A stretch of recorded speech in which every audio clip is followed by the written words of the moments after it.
और वहीं बिहार चुनाव से पहले अपनी पार्टी का प्रचार कर रहे ओवैसी ने कई बार मंच से कहा कि उन्होंने महागठबंधन में शामिल होने के लिए कई बार चिट्ठी लिखी, लेकिन अब तक कोई जवाब नहीं मिला। अब वो अक्सर इस बात को लेकर तेजस्वी और लालू प्रसाद यादव को टारगेट करते रहते हैं। न्याय यात्रा के दौरान कटिहार में उन्होंने एक बार फिर से इस बात को दोहराया है, जिस पर महागठबंधन की तरफ से खुलकर जवाब दिया गया। बिहार की सियासत में अपना पैर जमाने के लिए सीमांचल में न्याय यात्रा पर निकले असदुद्दीन ओवैसी ने कई बार मंच से महागठबंधन में शामिल होने का दर्द बताया है। वो हर बार मंच से इस बात को दोहराते हैं कि उन्होंने आरजेडी नेताओं को चिट्ठी लिखकर महागठबंधन में शामिल होने की इच्छा जताई थी, लेकिन कोई रिस्पांस नहीं मिला। वहीं अब एक बार फिर से कटिहार में उन्होंने इसी बात को दोहराते हुए तेजस्वी यादव और लालू प्रसाद पर जमकर निशाना साधा।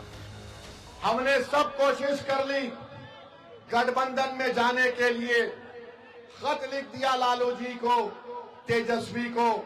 अब बिहार की जनता जानती है, सीमांचल का बच्चा बच्चा जानता है, भारत जानता है कि ओवैसी और अख्तर ईमान ने बीजेपी को रोकने की कोशिश की बिहार में, और कौन रोकना नहीं चाहता वो आप जानते हैं।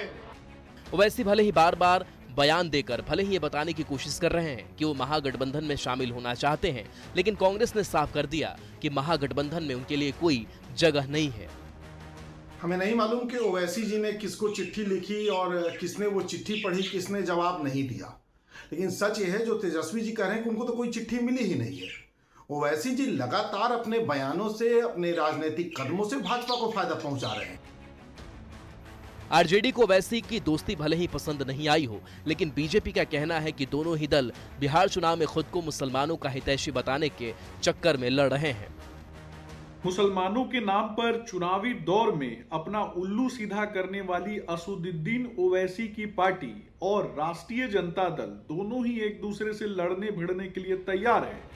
वहीं जेडीयू ने ओवैसी के बयान पर तंज कसते हुए कहा कि ओवैसी ये सब सीमांचल में मुसलमानों का वोट पाने के लिए कर रहे हैं। ओवैसी साहब और राष्ट्रीय जनता दल में जिस प्रकार से ठनी है, ऐसा लगता है कि दोनों एक दूसरे को औकात बताने के लिए चुनावी समर में जा रहे हैं। ओवैसी ने कई बार मंच से इस बात को स्वीकार किया कि वो महागठबंधन में शामिल होना चाहते हैं, लेकिन जिस तरह से महागठबंधन ने उन्हें नकारा है, उसी के बाद वो लगातार आरजेडी पर हमलावर हैं। अब ऐसे में सीमांचल की सियासत काफी दिलचस्प हो गई है। न्यूज़ 18 के लिए कटिहार से सुब्रत गुहा और पटना से संजय कुमार की रिपोर्ट।